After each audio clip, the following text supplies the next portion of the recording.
G'day ladies and gents, and welcome to IL-2 Sturmovik, the Battle of Stalingrad. And no, today we're not flying out a plane. Today we're taking a quick look at IL-2 ground forces. Now, I've been getting asked to take a quick look at this for a little while now, and it's a little difficult. IL-2 ground forces, or IL-2 tanks, it wasn't something that was originally designed to operate within the IL-2 engine. This actually began as a mod that was being created by a number of the developers in their personal time while they were working on the aircraft for Stalingrad. And the mod became so popular in-house that they decided to actually put it into the game as a full-fledged feature. Now, at the moment the tanks are still pretty bare bones, but this is largely because, as I said earlier, this was developed as an in-house mod. They are trying not to divert resources from the main development of IL-2 into this too much, as far as I've been able to tell. The tanks are something that gets played with whenever the developers have a little bit of free time in between whatever they're doing for the primary component of IL-2, which is of course the aircraft. Now, we are playing on a full simulation server here, so we only have two views available. That is of course the driver's view, which you can open and close the driver's hatch, which you saw before, and this gunner's view in order to be able to see what's going on. Now, as for the accuracy of the internals of the tank, I'm not going to make any claims to them being accurate. I'm not entirely sure they are, and honestly I'm not entirely sure it matters. The tank internals that are currently available in this in-development section of the game are, well, they're more than enough to give you a really good taste of how claustrophobic the inside of a tank in World War II would have been. And the limited visibility on the driver's hatch view and the gunner's scope really makes you understand exactly how blind these tankers were when they were going into combat. Now, currently tanks are only available on a small handful of servers. Most of them are developer controlled. I think I've only seen one that is not developer controlled at this time. And the maps themselves are, well, they're not full-size Battle of Stalingrad maps. They're a little bit smaller and a little bit more refined. I suppose IL-2 Arcade would be the best way to describe them. Although, keep in mind, that's still a map that is as large as the largest War Thunder maps that you can imagine.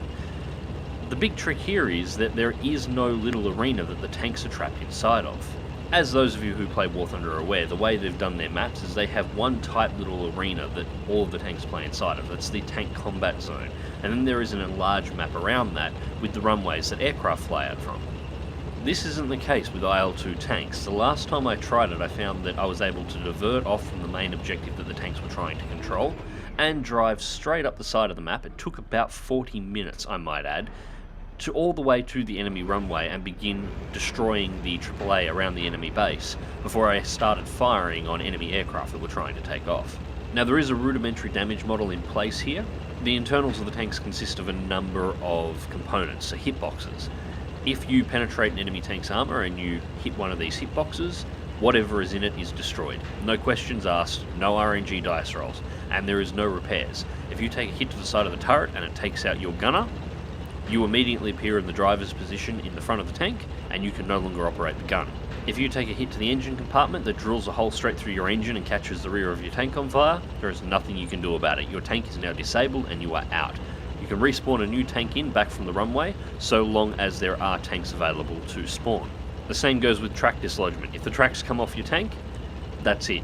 You're now a turret for the rest of the match, or until you leave your tank and spawn a new one. And I actually quite like this. The respawns prevent this from being an unfair situation. You can continually bring tanks out so long as there are tanks are available, and most of the tank servers currently have unlimited respawns on the tanks. And there's definitely something ahead. That was one of our T-34s getting taken out. And that sounded like a HE shell detonation on the side of my tank, or at least somewhere near my tank. So at this point I'm going to begin my advance up into the town, and I'm both looking for the Panzer IIIs that were firing at me and, well, some cover from the Panzer IIIs that are firing at me. And that was definitely another HE shell that detonated close. Now, the latest IL-2 patch, there was actually a rather hefty patch that was released just a couple of days ago now, that actually contained a couple of interesting features. The first was in regard to tanks. Two new tank models came into the ground, the Panzer 38T and the Marder 3. Now, as far as I've been able to tell, neither of these tanks are drivable by players at this point, but they do look like fairly detailed models, so I suspect that these will probably be available in tank forces in some point in the future. No Soviet editions, although they did get a collection of AAA guns and fixed artillery pieces, but these more look like models for the AI-controlled section of ground forces for aircraft to attack. Now, the second big addition that was inside of this patch was the inclusion of preliminary HTC Vive support via Steam VR. I know I've been personally wanting VR support inside of IL-2 for some time, and it looks like we are going to get it. We're just not going to get it with the Oculus Rift. And I'm personally very cool with that. I was probably going to get a Vive at some point in the future anyway. But we finally make it into the town, and there is our Panzer III. And he doesn't appear to see us straight away. I'm not entirely sure what he was doing, but put a shell straight through the front of his turret, and that takes him out. Unfortunately, I wasn't really paying enough attention. I should have immediately pulled back into cover after this because, well, as I was saying before, the tanks in this game have very limited visibility. I take another shot, and I don't even know where it came from. So for our second drive out, we're shooting out quickly in the Panzer III. Now the Panzer III's driver's hatch does not open. This is as open as it gets. To close it is to completely seal it and blind the driver. And you can see the inside of the Panzer III is a little bit more detailed than the T-34 that we were driving in before. There is a slot to our left-hand side that we can look through as well, although you really need to sort of lean up in your chair using track IR to be able to see out of it comfortably, and it doesn't give you a lot of vision, but a little bit off the left is more than anything. Although you will see out the front of the tank, you have significantly reduced visibility. Thankfully, you can still jump over to gunner view, which is where we will be spending most of our time. Now in this particular match, our forces actually engaged T-34s on approach. I have 3 more Panzers with me at this point. They managed to eliminate the enemy T-34s, so we had a pretty clean run coming into the town. There is still 1 or 2 floating around in there, so we've got to be fairly on our guard.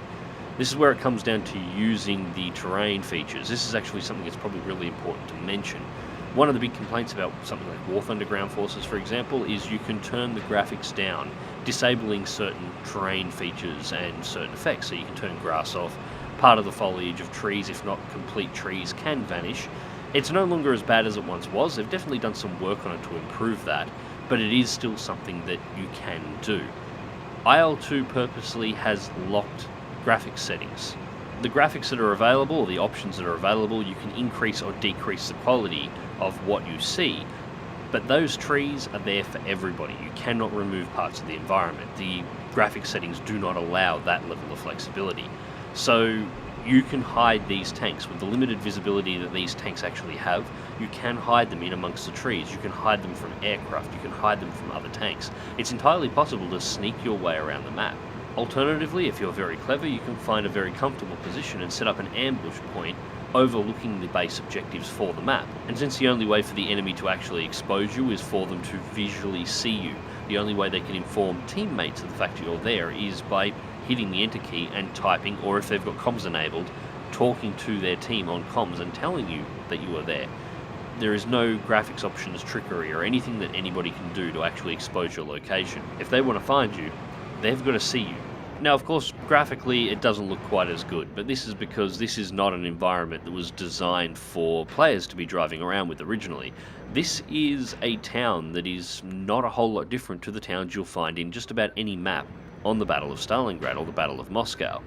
The assets and textures you're seeing are assets and textures that are designed to be spotted from an aircraft at least a couple of 100 feet moving at a couple of 100 kilometers an hour, not by a tank parked stationary in the middle of the town. So keeping that in mind, it doesn't actually look all that bad. So I set up my ambush point in the center of the town, wedged in between 2 buildings, both with a grey colour that was trying to break my silhouette a little bit, and it didn't take long until we got our first target. Shot into the front of the T-34, and the shell looked like it landed in the upper front plate, so that's probably a ricochet, no penetration there, unfortunately. But that's okay, I have at least 2 more Panzer IIIs in the town. One to my right is directly engaging at the moment, although that big shot of sparks flying past makes me worried. And so does that smoke. I don't think there is actually a Panzer III to my right-hand side anymore. I think he may have just gotten taken out.